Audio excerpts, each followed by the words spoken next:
नमस्कार। मेरा नाम भाऊ तोरसेकर। आप देख रहे हैं प्रतिवाद। दोस्तों, हम राजनीति हो या और कोई बिजनेस कारोबार हो, जब खबरें होती है वो हमें मालूम होती है लेकिन समझती नहीं है। प्रॉब्लम समझो आप कि बहुत सारी बातें हमें मालूम होती है लेकिन समझती नहीं।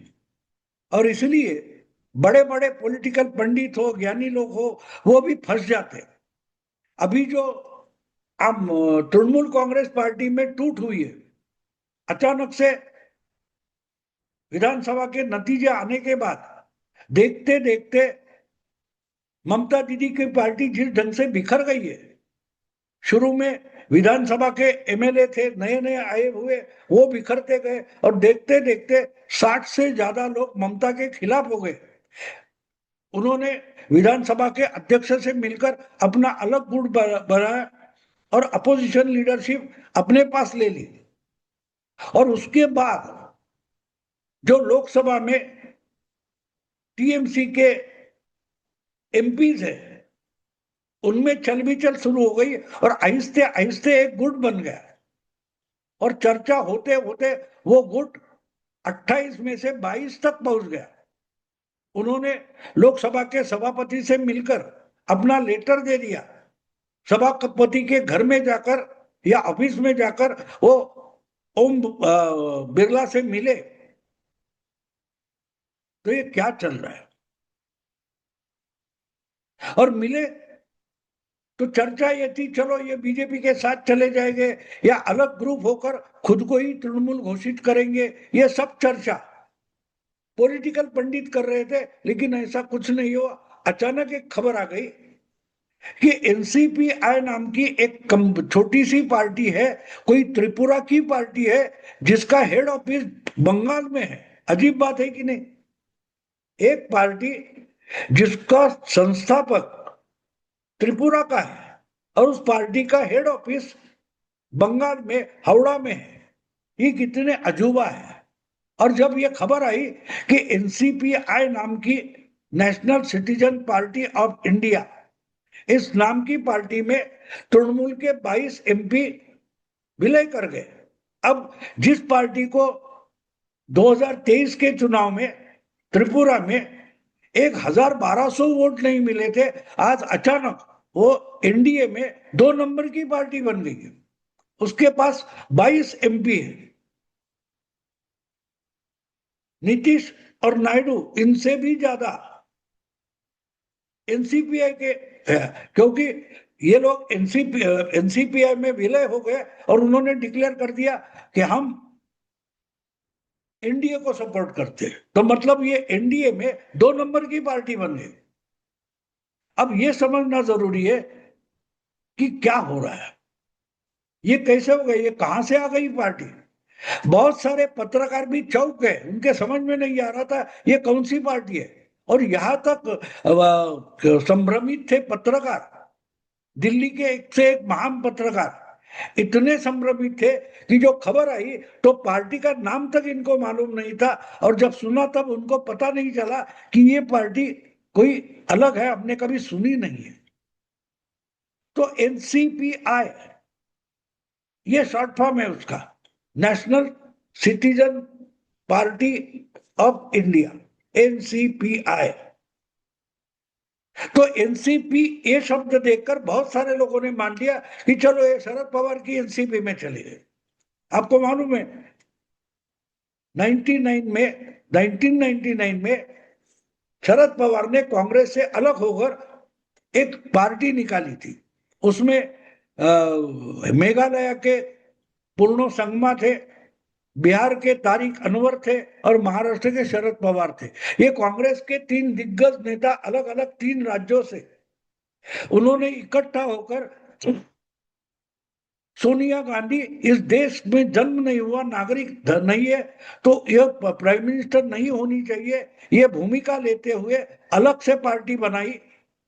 उसका नाम भी नेशनलिस्ट कांग्रेस पार्टी है, लेकिन उसका शॉर्ट फॉर्म एनसीपी होता है, एनसीपी आई नहीं होता।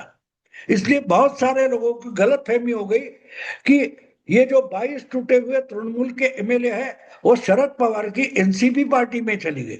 वैसे तो एनसीपी भी दो है, एक शरद पवार की एनसीपी है और दूसरे उनके भतीजे ने अलग होकर बनाई हुई एनसीपी पार्टी है, जिसको ओरिजिनल एनसीपी माना जाता है। और शरद पवार की जो एनसीपी है उसको शरद पवार एनसीपी एसपी बोला जाता है, यानी शरद पवार गुट। तो इसलिए बहुत सारे दिल्ली के या और चैनल के पत्रकारों ने डायरेक्टली ये खबर आई कि 22 लोग एनसीपी आय में जा रहे हैं, तो शरद पवार की या अजीत दादा के पवार के जो लीडर्स है उनसे मुलाकात करना शुरू किया, इंटरव्यू करना शुरू किया कि अरे तृणमूल के लोग टूटकर तो तुम्हारे पास आ गए। लेकिन असलियत में शरद पवार की जो एनसीपी है इसमें तृणमूल का एक भी एमपी आने वाला नहीं था, न आया है। लेकिन जितना गूगल पर या इंटरनेट पर सर्च करो तो एनसीपीआई नाम की कोई पार्टी मिलना मुश्किल था, उसकी डिटेल मिलना मुश्किल था। कोई कुंडू नाम का एक त्रिपुरा का एनजीओ चलाने वाला सामाजिक कार्यकर्ता है, उसने 2023 में ये पार्टी बनाई। पार्टी भी कितनी नई है देखो, 2023 में, सिर्फ 3 साल पहले बनी हुई पार्टी है। और उसने कुछ 2023 के स्थानिक या ऐसे कोई विधानसभा चुनाव लड़े थे और उनके उम्मीदवार को कुल मिलाकर 8 या कई 9 जगह चुनाव लड़े थे, उसमें 1000 या 1200 वोट मिले थे कुल मिलाकर। एक भी उम्मीदवार चुनकर नहीं आया। और उससे भी मजे की बात यह है कि इस पार्टी के 8 कैंडिडेट जो लड़ाए थे उसमें से आधे लोगों का फॉर्म ही रिजेक्ट हो गया था, गलत तरीके से भरा हुआ फॉर्म था, इसके लिए वो भी रिजेक्ट हुआ था। ऐसी पार्टी में एक दिन में रातों रात 24 घंटे में 22 एमपी विलय कर जाते हैं और वो लोकसभा में जो सत्तारूढ़ गठबंधन है उसमें 2 नंबर की पार्टी बन जाती है। अजीब बात है कि नहीं? तो ये समझना जरूरी हो क्या रहा है, ये हो क्या रहा है वो समझना जरूरी है, ऐसा मुझे लगता है। क्योंकि दोस्तों एक बात आपको समझना जरूरी है कि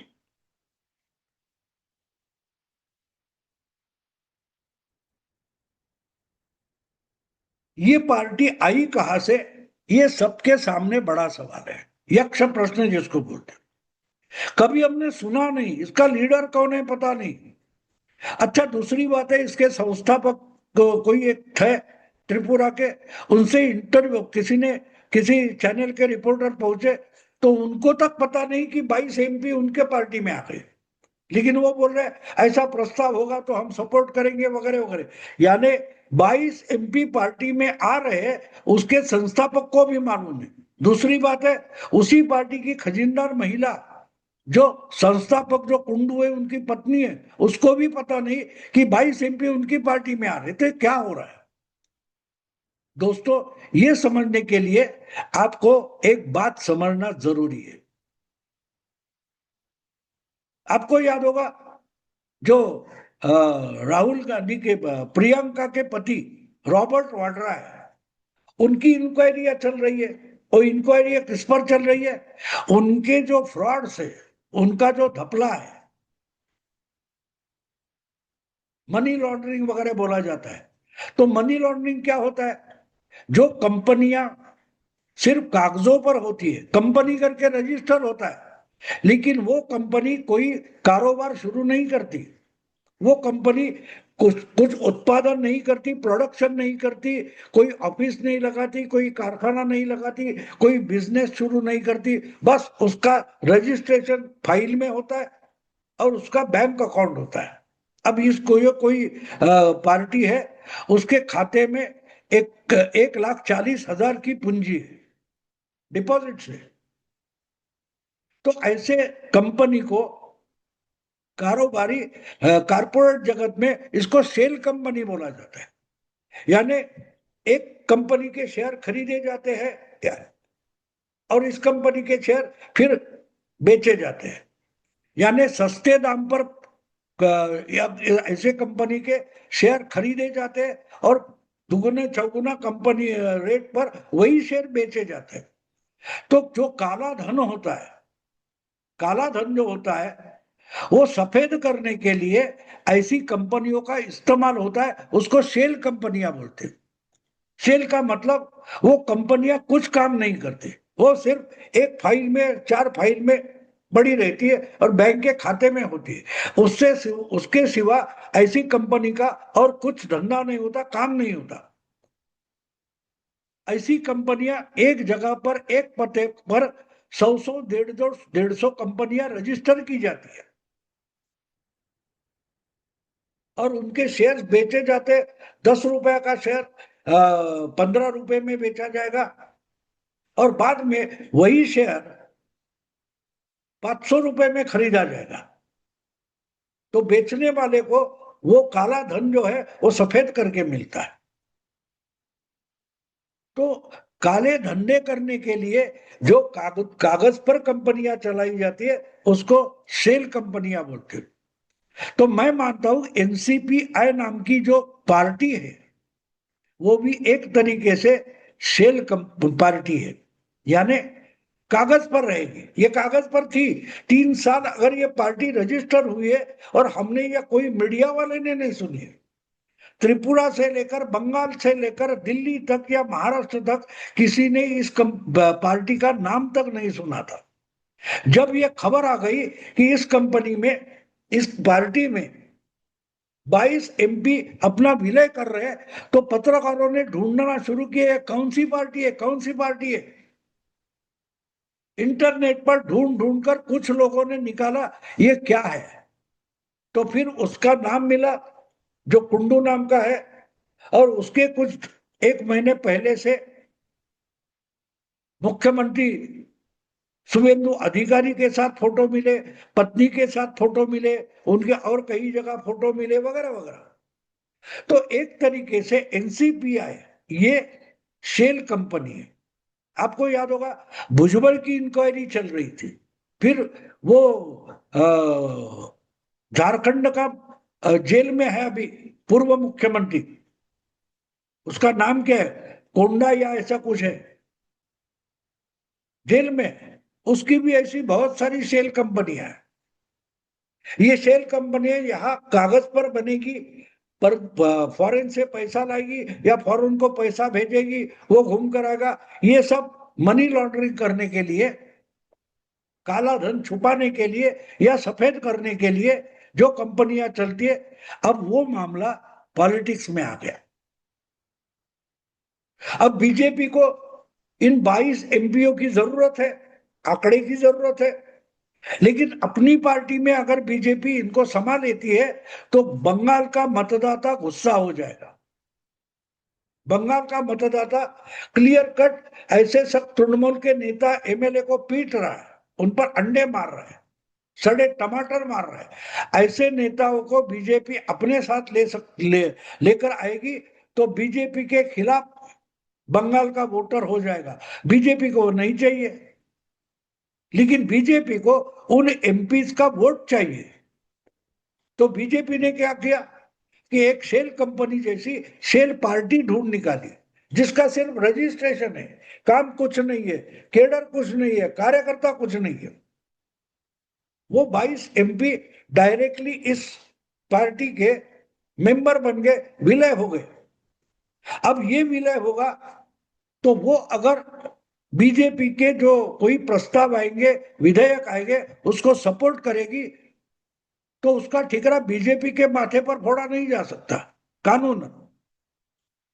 लेकिन व्यवहारी प्रैक्टिकली आप देखो तो उनका फायदा बीजेपी को मिलने वाला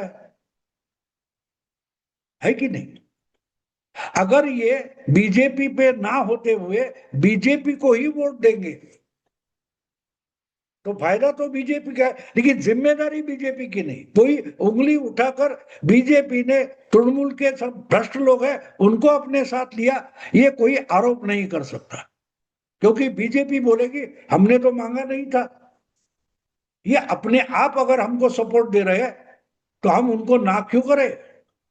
और वो किसको सपोर्ट करना है, ये एनसीपीआई में दाखिल हुए तृणमूल के एमपीज का अधिकार है कि वो किसको सपोर्ट करे या किसको सपोर्ट ना करे। अब वो तृणमूल में ओरिजिनल होती ममता के साथ तो बीजेपी को सपोर्ट नहीं करते। आज वो तृणमूल में नहीं है, बीजेपी में भी नहीं है, फिर भी वो बीजेपी को सपोर्ट कर सकते हैं, उसका फायदा बीजेपी को है। अब उनको क्या फायदा है? तो उनको जो वोटर गुस्सा हुआ है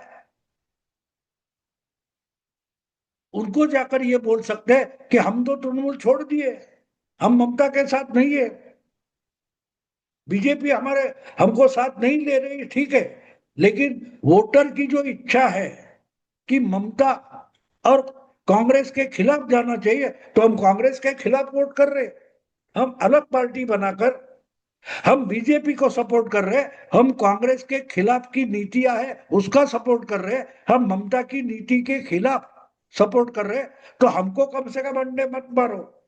तो इतनी तो सुरक्षा इन लोगों को मिल जाएगी।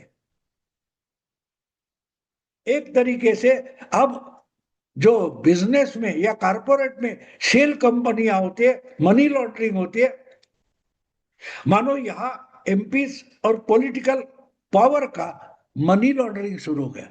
अगर कंपनियों में, कारपोरेट में शेल कंपनियां चलती है तो पॉलिटिक्स में शेल पार्टियां क्यों नहीं चलनी चाहिए? आप भी सोचो, मैं भी सोचूंगा। अभी रुकता हूं। अगर वीडियो पसंद है तो लाइक कीजिए, शेयर कीजिए और प्रतिवाद को सब्सक्राइब कीजिए। नमस्कार।